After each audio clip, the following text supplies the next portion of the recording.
નામ અને પરિચય આપશો. જય સ્વામિનારાયણ, જય શ્રી કૃષ્ણ. મારું નામ હાર્દિક આર મોદી છે અને હું શ્રી સ્વામિનારાયણ ઇન્ટરનેશનલ સ્કૂલમાં આચાર્ય તરીકે ફરજ બજાવું છું. આજે પ્રી જન્માષ્ટમી નિમિત્તે તમારી સ્કૂલમાં શું કાર્યક્રમ રાખવામાં હતો, કઈ પ્રકારનો કાર્યક્રમ હતો, કેટલા વિદ્યાર્થીઓએ એમાં ભાગ લીધો અને એમાં સ્વામીશ્રીની ભૂમિકા હતી? આજે જે જન્માષ્ટમી મહોત્સવ અમે સેલિબ્રેટ કરીએ છીએ એમાં એકચ્યુઅલમાં ભગવાનની આશીર્વાદ, સ્વામીજીની પ્રેરણા, શિક્ષકોની મહેનત, વિદ્યાર્થીઓનો ઉત્સાહ અને વાલીશ્રીનો વિશ્વાસ, આની સાથે અમે બધા ભેગા મળીને એક સરસ મજાનું જન્માષ્ટમી મહોત્સવનું આયોજન કર્યું. આ આયોજનનો હેતુ એ હતો કે વિદ્યાર્થીઓ ધર્મથી કનેક્ટ થાય, આત્મીયતા સાથે જોડાય, એ આ આયોજનનો હેતુ. અચ્છા, આ આયોજનની અંદર અમે બહુ બધા ભાગ કે જે 84 કોષમાં ફેલાયેલું છે, વ્રજભૂમિ, વ્રજધામ, એ અમે બનાવેલું છે. એમાં શિક્ષકો અને વિદ્યાર્થીઓ સાથે મળીને સરસ રીતે મથુરા, કે જ્યાં ભગવાન શ્રી કૃષ્ણનો જન્મ થયો હતો, એ કારાવાસ પણ બહુ સરસ બનાવ્યો છે.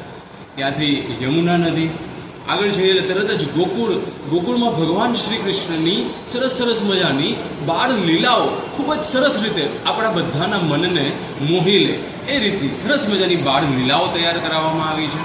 એ સાથે ભગવાન શ્રી કૃષ્ણનો નૌકા વિહાર અને સાથે સાથે ભગવાન શ્રી કૃષ્ણએ વૃંદાવનમાં રમેલો રાસ આપણે કેવી રીતે ભૂલી શકીએ, તો ભગવાન શ્રી કૃષ્ણની અનેક લીલાઓમાંનું થોડું ઘણું અહીંયા બહુ સરસ મજાનું આયોજન કરવામાં આવ્યું છે, જેમાં દરેક વિદ્યાર્થીઓએ ખૂબ જ સરસ રીતે ભાગ લીધો.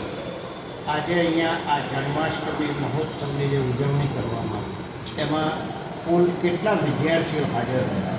આજે જે જન્માષ્ટમી મહોત્સવની ઉજવણી છે એમાં સવારે એક સેશન અને બપોર સુધીમાં આશરે 3500 જેવા વિદ્યાર્થીઓ વિઝિટ કરે છે.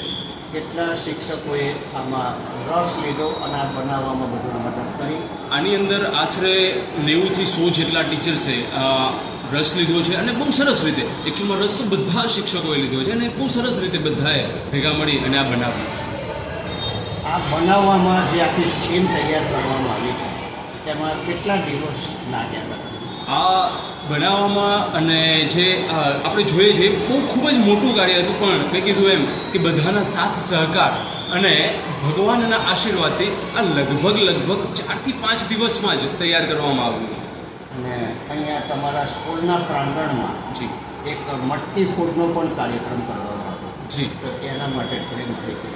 ભગવાન શ્રી કૃષ્ણને માખણ ખૂબ જ પ્રિય હતું અને ભગવાન શ્રી કૃષ્ણ મથુરામાં જતા માખણને ચોરી લેતા હતા અને માખણની સાથે સાથે એ લોકોના મનને પણ ચોરતા હતા. તો એટલે કહેવાય છે માખણ ચોર અને મનને પણ ચોરતા હતા. તો એવો જ વિદ્યાર્થીઓ સાથે દહીં હાંડીનો કાર્યક્રમ ખૂબ જ સરસ રીતે અમે લોકો સેલિબ્રેટ કરીએ છીએ, જેમાં વિદ્યાર્થીઓ તો મટકી ફોડે છે પણ સાથે સાથે શિક્ષકો પણ મટકી ફોડે છે અને એને એક ઉત્સવની જેમ સેલિબ્રેટ કરીએ છીએ. તમારા સ્કૂલ સિવાય જે સમગ્ર દુનિયામાં જન્માષ્ટમીનો મહોત્સવ બહુ ધામધૂમથી ઉજવવામાં આવશે, તો એ જે ભક્તો છે એમને ધાર્મિક મહત્ત્વ અને એમના શું તમે મેસેજ આપવા માંગો છો? સ્કૂલ સિવાય અને જ્યાં પણ બધા લોકો આ ઉત્સવ ઉજવી રહ્યા છે, ખરેખર એ લોકો ખૂબ જ સારી રીતે આ ઉત્સવ ઉજવશે અને એના કારણે એમને પોતાને ભગવાન સાથેની એક આત્મીયતા બંધાતી હોય છે.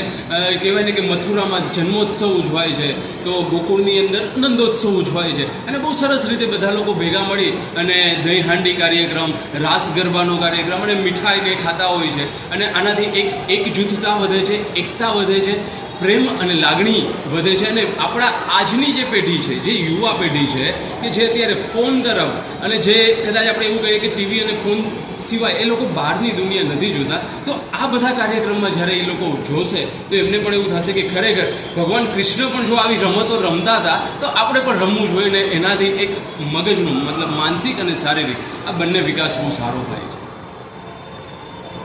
ધન્યવાદ.